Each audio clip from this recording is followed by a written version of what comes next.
হচ্ছে যারা এইখানে সোহরাওয়ার্দী উদ্যানে বা এই আশেপাশে যারা সিন্ডিকেট চালায় বা মাদক ব্যবসার সাথে জড়িত, ব্যবসার সাথে জড়িত, এইটা নিয়ে আমরা যেমন কাজ করি। আমরা গত 2 মাসে প্রায় 100-র উপরে যারা মাদক ব্যবসার সাথে জড়িত তাদেরকে কিন্তু আমরা ধরে আইনের আওতায় নিয়ে এসেছি। এবার যদি আমরা রেগুলার আমরা কাজ করি, হয়তোবা মাদক একেবারে দমন সম্ভব না, নিয়ন্ত্রণটা সম্ভব। আমরা মাদকটা নিয়ন্ত্রণ করব। মাদক বিরোধী যে অভিযান, এটা আমরা সোহরাওয়ার্দী উদ্যানে আমরা পরিচালনা করেছি।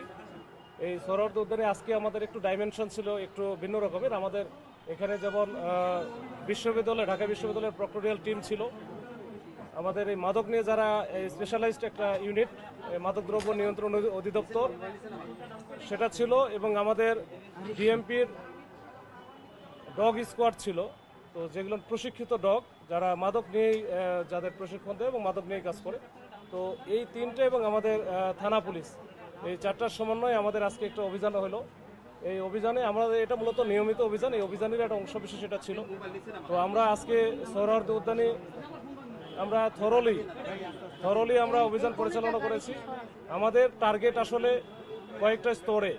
একটা হচ্ছে যারা এইখানে সোহরাওয়ার্দী উদ্যানে বা এই আশেপাশে যারা সিন্ডিকেট চালায় বা মাদক ব্যবসার সাথে জড়িত, ব্যবসার সাথে জড়িত, এইটা নিয়ে আমরা যেমন কাজ করি। আমরা গত 2 মাসে প্রায় 100-র উপরে যারা মাদক ব্যবসার সাথে জড়িত তাদেরকে কিন্তু আমরা ধরে আইনের আওতায় নিয়ে এসেছি, এবং ওদেরকে এই জুডিশিয়াল ম্যাজিস্ট্রেটের মাধ্যমে, এই বিজ্ঞ জুডিশিয়াল ম্যাজিস্ট্রেট তাদেরকে বিভিন্ন মেয়াদে সাজা দিয়েছে।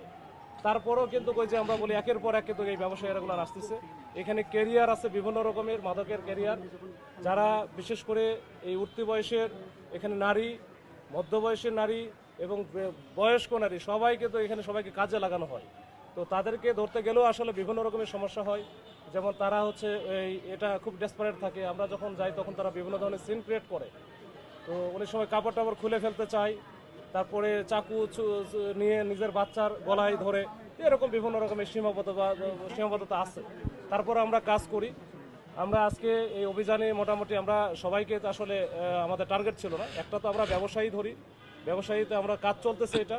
এরপরে যারা হয়তো বা মানে সেবনকারী, যারা সেবন করার জন্য এখানে আসে, এখানে কিনে এখানে সেবন করে, তাদেরকেও আমরা যে মানে এটা ধরার কারণে যেন সবাই নিরুৎসাহিত হয় এবং তারা বোঝে যে এখানে গেলে পুলিশি অ্যাকশন হয়, পুলিশ ধরে ফেলে, এখানে যাওয়া যাবে না, এটা যেন এই মাদকের অভয়ারণ্য না থাকে। এটা আমাদের টার্গেট। একটা টার্গেট ব্যবসায়ী, আর একটা হচ্ছে সেবনকারী, এবং মাঝখানে আছে ক্যারিয়ার। এই তিনটা নিয়ে আমরা কাজ করতেছি। তো ইনশাল্লাহ যদি আমরা রেগুলার আমরা কাজ করি, হয়তোবা মাদক একেবারে দমন সম্ভব না, নিয়ন্ত্রণটা সম্ভব। আমরা মাদকটা নিয়ন্ত্রণ করব। তো এখানে মাদকদ্রব্য নিয়ন্ত্রণ অধিদপ্তরের আছেন, ওনারাও রেগুলার কাজ করবে। আমরা আছি, আমরা সবাই মিলে যদি একসাথে কাজ করি, আপনারা সাংবাদিক ভাইরা যারা আছেন, আপনারা কিন্তু এই ক্ষেত্রে অনেক বড় একটা ভূমিকা পালন করে যাচ্ছেন এবং করবেন বলে আমি আশা করি।